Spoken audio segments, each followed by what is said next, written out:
G'day, I'm Steve.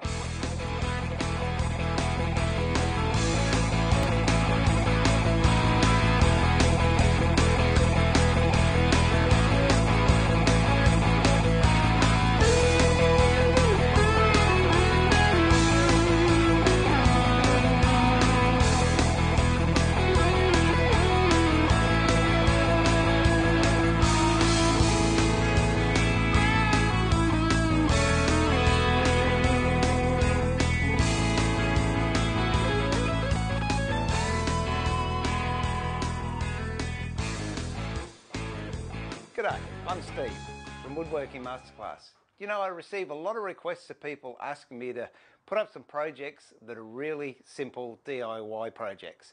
Now, up until this stage I haven't, but I am listening because a lot of you have sent requests in, so here's the first one. This is a horse saddle stand. Now, I'm sure there's a lot of people out there that have got young ones that do pony club or horses, and you need somewhere to store the saddle. Here's an easy project you can do in a matter of a couple of hours on a weekend and get the kids involved as well. And transfer that mark up a few inches, and we'll do exactly the same with this one.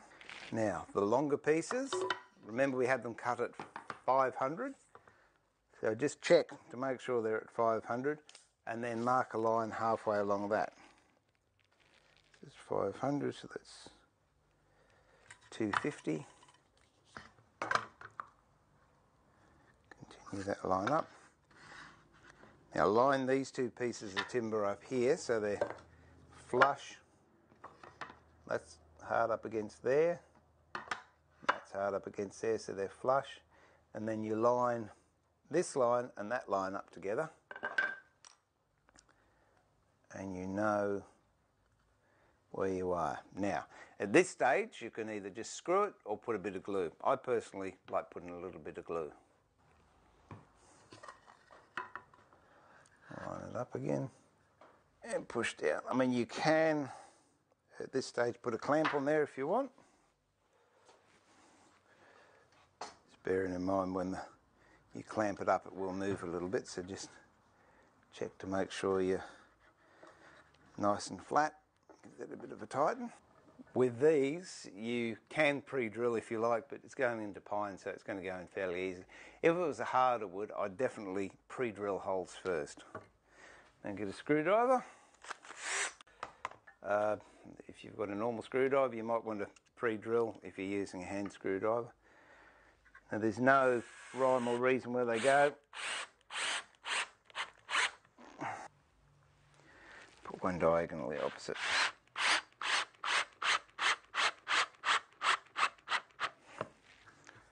And there we are. Clean up the glue, squeeze out down the side.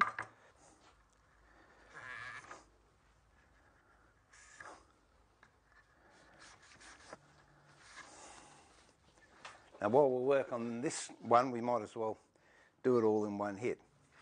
So the shorter bit that you've got left, position that on top of the leg you just screwed on. Again, you can put some screws in it or you can glue it. I'll put a couple of screws and a bit of glue.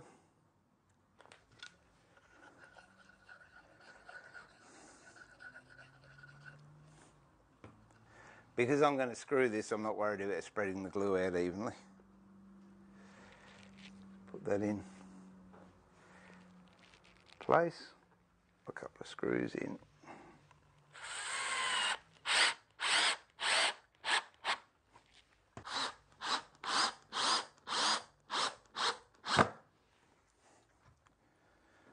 And that should hold that. And we do the same to the other bit. All right. There we go. We've got these two uprights now with feet on them and supports, and the tops have been cut into the pointy bits. We want two of these cut into 500, which gives us the 400s for these bits here. Get them to cut another bit at 600 and the 300s waste. But the 600 bit we actually use as a spreader bar. and I'll show you how that fits on now. In fact, what I'm going to do is drill a couple of holes here, because if not, I'm actually going to split those ends because it's too close to the end.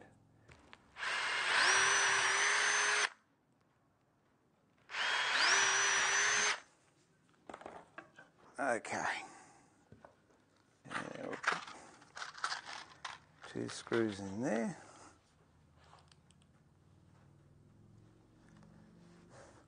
Make sure it's nice and tight down there.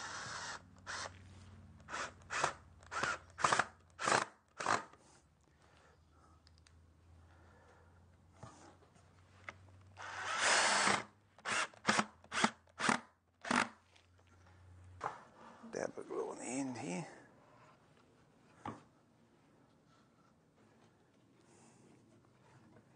Make sure they're all sitting nice and square.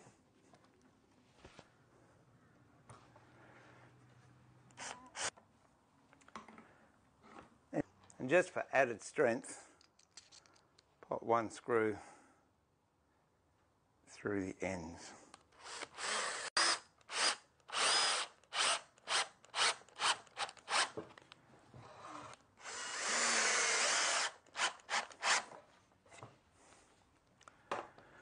So there we have the finished frame. I normally have the top about 30 or 40 mil hanging over either end. So if I measure that, I've got 40 mil there, 40 mil. Well, if I cut that at about 720, that should look quite good. So we'll put that to one side. Pick up the crowning, make sure one end's nice and square.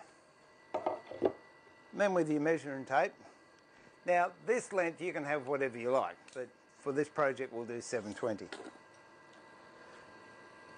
You might want to make a double one and put 2 saddles on it. So 720 is pretty close to there.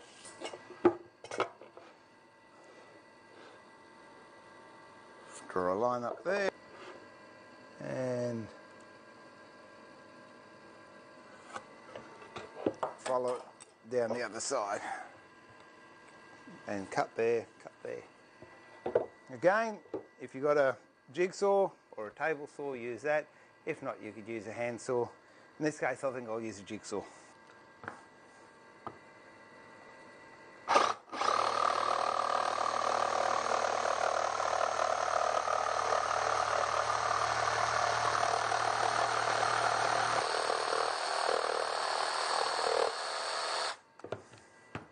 Then the end here, we'll just sand that off. Just a piece of sandpaper, take the rough edges off.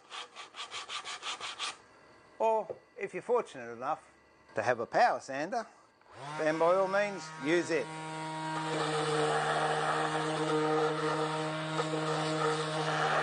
Now it's time to put it all together. A little bit of glue down each side.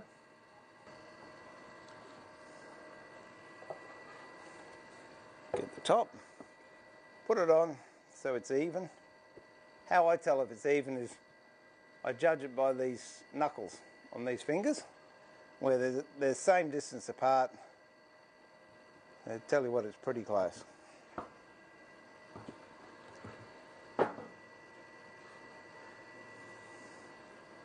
And mark screw holes either side.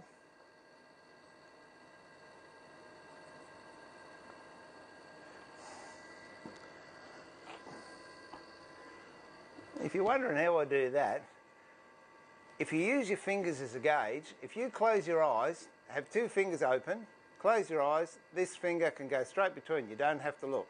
It's exactly the same when you're measuring up for using your fingers as a gauge to put a screw in. If you put your fingers separated and then you just allow your other finger to find the centre, you'll never miss your bit of timber.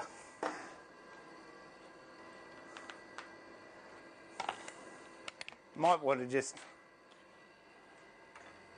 drill pilot holes for these because this part's going to be seen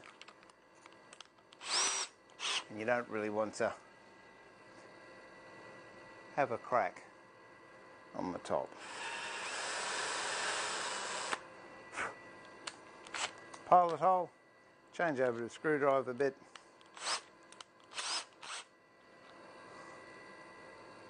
Screw in and tighten it up. We'll just finish the other 3 of these off, then we're finished. Well, that's it. One saddle stand, finished. Now, if you like, it's ready to go into the stable the way it is, or if you want to do a little bit of extra work on it, you could just arras these edges with a bit of sandpaper or a sander. And what I want to do is on the base of these feet, I'm just going to cut these off at 45 degrees. That'll make it a little bit safer so you don't shin yourself on it. And if you want to do a finish on it, I would recommend a boiled linseed oil. That's it as far as the project goes for the horse saddle stand. Now, I hope you enjoy making it and you find it not too difficult.